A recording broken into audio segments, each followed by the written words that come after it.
Godolphin by Parfums de Marly is a leathery, spicy, woody, fruity, sweet fragrance. It has main notes of leather, fruity notes, saffron, mate, thyme, amber, rose, vetiver, cedar, musk, iris, cypress, vanilla, and jasmine. So Godolphin's very much in the same style as Tuscan Leather by Tom Ford. They're so close, in fact, that I think if you're wearing them individually, it's really hard to pick up on differences between the two.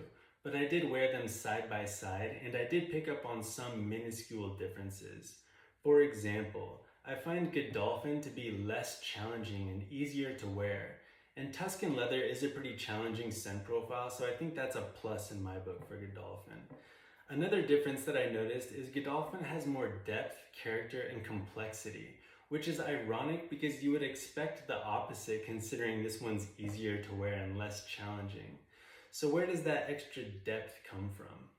Well, both fragrances really primarily focus on the notes of leather, saffron, and raspberry. Both use a similar style of leather. It's a dirty, challenging, animalic style of leather, and it's really prominent and very easily identifiable. When you smell it, you definitely recognize it. So this definitely has that same style of leather. It just has more supporting notes, providing some depth and some softness.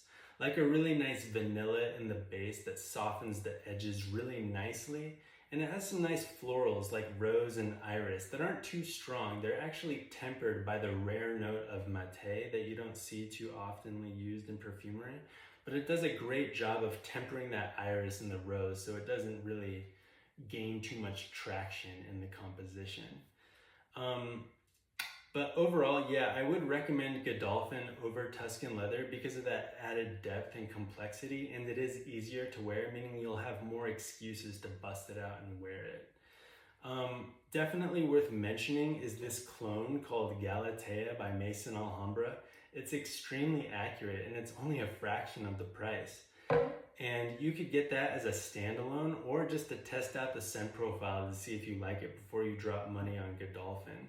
And this one's a clone of Tuscan Leather. It's called Toscano Leather by Maison Alhambra. It's also a really accurate clone.